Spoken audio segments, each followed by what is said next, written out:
Pernah bertanya-tanya apa yang diperlukan untuk menjadi sangat kaya? Dalam video ini kita akan membahas tentang 10 aturan uang orang kaya. Anda tahu bahwa orang miskin tidak menjadi sangat kaya adalah topik kontroversial. Banyak orang memandang orang kaya sebagai orang sombong yang sombong dan meremehkan status kaya mereka meskipun ada kesenjangan antara Anda dan orang-orang kaya. Mereka memiliki beberapa pelajaran hidup berharga yang didapat dari mendapatkan kekayaan. Jadi bersiaplah untuk membuka rahasia kekayaan yang tak terbayangkan.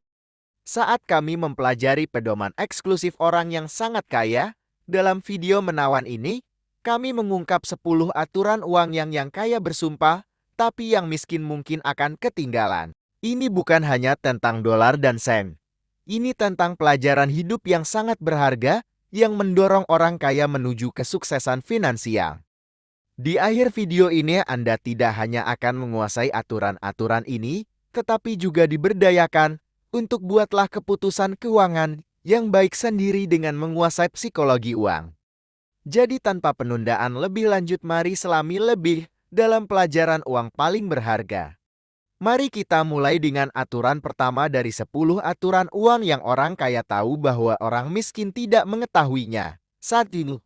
Adalah selalu membayar diri Anda sendiri terlebih dahulu. Konsep dasar utama dalam keuangan pribadi adalah praktiknya tentang membayar diri sendiri terlebih dahulu, yang berarti menyisihkan sebagian pendapatan Anda untuk tabungan dan investasi sebelum menangani pengeluaran lainnya. Bayangkan gaji Anda sebagai undangan pesta dan Anda adalah tamu kehormatan VIP. Ya, bahkan lebih dari VIP daripada pria dengan naga bernapas api. Aturan bertindak nomor 1 di playbook yang sangat kaya. Bayar diri Anda sendiri terlebih dahulu. Pikirkan seperti ini. Sebelum Anda mulai mengeluarkan dana untuk menyewa bahan makanan atau gadget terbaru yang harus dimiliki, kami melihat Anda para penggemar fidget spinner yang gemerlap menyisihkan bagian VIP untuk uang Anda seperti Anda akan memesan kursi terbaik untuk tamu paling penting di pesta. Anda mengalokasikan sebagian pendapatan Anda untuk tabungan dan investasi. Sebelum pesta belanja dimulai, mari kita uraikan dengan contoh yang relevan. Temui karakter imajiner kita. Sally, dia mendapat gaji yang sangat besar di sakunya. Sekarang Sally bisa terjun lebih dulu ke dalam belanja besar-besaran yang memanjakan dirinya dengan macchiato karamel ekstra besar dengan krim. Kocok karena, mengapa tidak menunggu? Orang kaya tidak akan membiarkan hal itu terjadi, malah Sally memutuskan untuk menjadi rockstar finansial tempat ia dilahirkan. Baik dia mengalokasikan sebagian gajinya ke rekening tabungan dan portofolio investasi sebelum membagikan uang tunai kepada pemiliknya, atau barista yang mengayuh kafein. Itu seperti memberikan uangnya izin di belakang panggung untuk pertumbuhan finansial. Orang kaya bergaya VIP seringkali mencontohkan prinsip ini dengan memprioritaskan keuangan mereka tujuan. Secara otomatis mengarahkan persentase yang telah ditentukan dari pendapatan mereka ke tabungan dan investasi, sehingga pada saat RSVP gaji Anda masuk ke rekening bank Anda, pastikan untuk memesan bagian premi VIP untuk masa depan keuangan Anda, karena hadapi saja siapa yang membutuhkan naga bernapas api ketika Anda bisa memilikinya isap yang aman secara finansial. Sekarang mari kita beralih ke aturan uang kedua. Orang kaya tahu bahwa orang miskin tidak tahu, dan itu adalah menuliskannya ide-ide. Pernah merasa ide-ide hebat Anda membuat macarina dalam pikiran Anda, tetapi tidak pernah mencapai lantai dansa kenyataan? Mari intip kehidupan Jan dan Michael dari kantor. Dua rekan kerja dengan mimpi sebesar pesanan kopi pagi mereka. Jen yang rajin memutuskan dia sudah muak melamu tentang rumah pantai dan memutuskan untuk mewujudkan tujuan kekayaannya di atas kertas multijutawan. Rencana tindakan pemeriksaan status periksa ulang. Michael melangkah lebih jauh. Dia tidak hanya menuliskan ambisi finansialnya, tetapi juga membuat daftar hal yang harus dilakukan yang dapat membuat produktivitas guru tersipu-sipu. Ini bukan hanya tentang bermimpi, tetapi tentang mengubah mimpi-mimpi itu menjadi langkah demi langkah peta jalan. Mengapa menurut kebijaksanaan Thomas Corley, penulis kebiasaan kaya, ini adalah sebuah game changer? Ia menemukan bahwa 67% dari orang-orang kaya yang ia survei menuliskan tujuan mereka di atas kertas dan 81% dari mereka sibuk dengan tugas yang harus dilakukan. Rumah pantai Jan bergemerincing di sakunya beberapa tahun ke depan, dan tips produktivitas Michael menjadi legenda kantor. Anda akan tahu rahasia menuliskannya mengubah mimpi menjadi cetak biru. Itu seperti memberikan ambisi Anda GPS yang jelas jalan menuju tanah kekayaan dan kesuksesan. Jadi ambillah pena itu, dan biarkan ide-ide Anda menari menuju pesta kesuksesan tertinggi, kekayaan, dan pencapaian. Lain kali Anda terjebak dalam angin puyuh ide, ambil pena itu. Tuliskan ambisi Anda, besar dan kecil. Baik Anda ingin mendirikan sebuah kantor sudut, atau sudut dunia bisnis yang bisa Anda jadikan milik Anda sendiri. Biarkan tinta menjadi jembatan antara bermimpi dan melakukan, karena kesuksesan bukan sekadar sebuah pemikiran, melainkan sebuah kisah yang ditulis dengan baik dan menunggu untuk terungkap. Aturan yang ketiga tentang uang yang orang kaya tahu bahwa orang miskin tidak tahu itu adalah menciptakan aliran pendapatan yang beragam, meningkatkan jenjang perusahaan seperti mendaki gunung selangkah demi selangkah. Setiap promosi membawa Anda lebih tinggi, tetapi inilah hasilnya.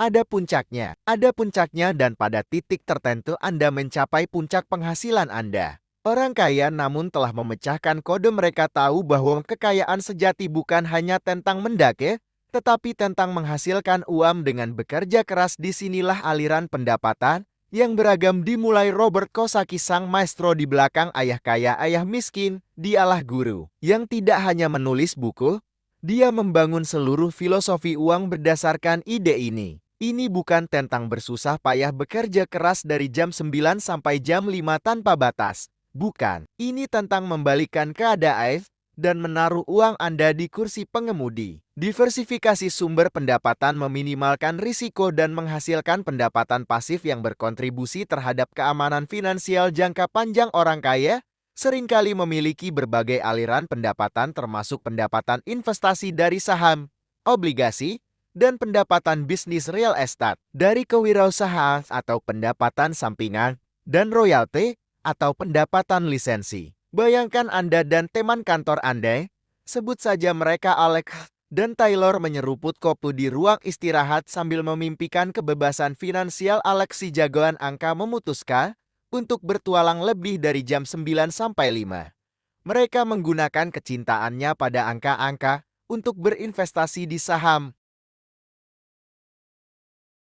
Mereka memutuskan untuk mengubah hasrat mereka terhadap melukis menjadi sebuah hobi. Keramaian kanvas menjadi aliran pemasukan baru yang menghasilkan banyak uang tambahan, sementara Alex dan Taylor bekerja sama dalam sebuah proyek real estate. Mereka menggunakan sumber daya mereka untuk menciptakan aliran pemasukan lain. Ini seperti sebuah kerajaan finansial mini yang sedang dibangun, dengan dividen dan cek sewa yang mengelola mendiversifikasi. Pendapatan adalah saus rahasia mereka. Ini bukan tentang menaruh semua telur Anda dalam satu bilin, ini tentang memiliki banyak keranjang. Orang-orang kaya seringkali mempertahankan beragam aliran pendapatan yang mencakup pendapatan investasi berasal dari saham, obligasi, dan pendapatan bisnis real estate yang berasal dari kewirausahaan atau pendapatan sampingan usaha, dan royalti atau pendapatan perizinan yang menghasilkan banyak aliran pendapatan. Melibatkan langkah-langkah penting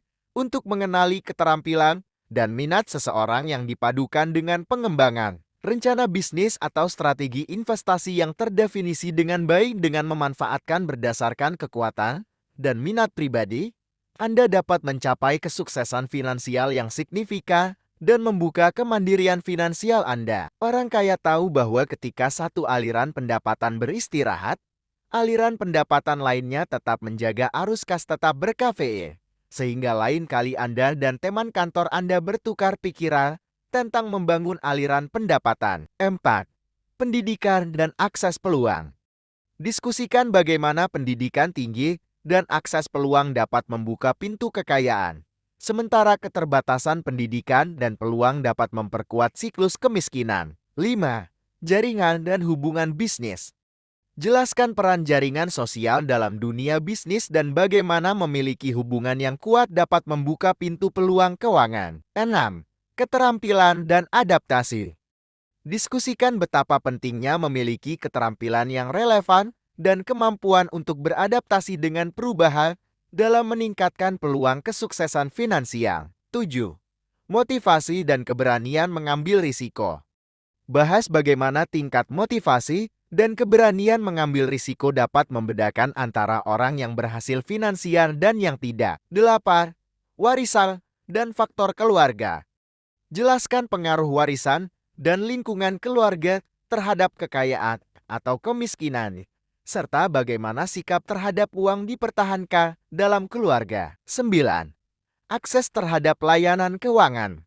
Bahas bagaimana akses terhadap layanan keuangan dapat memainkan peran penting dalam memperkuat keberlanjutan kekayaan atau merumitkan kondisi keuangan. Dan yang terakhir, 10 selalu menjadi Anda sendiri di bidang apapun. Terima kasih telah menonton.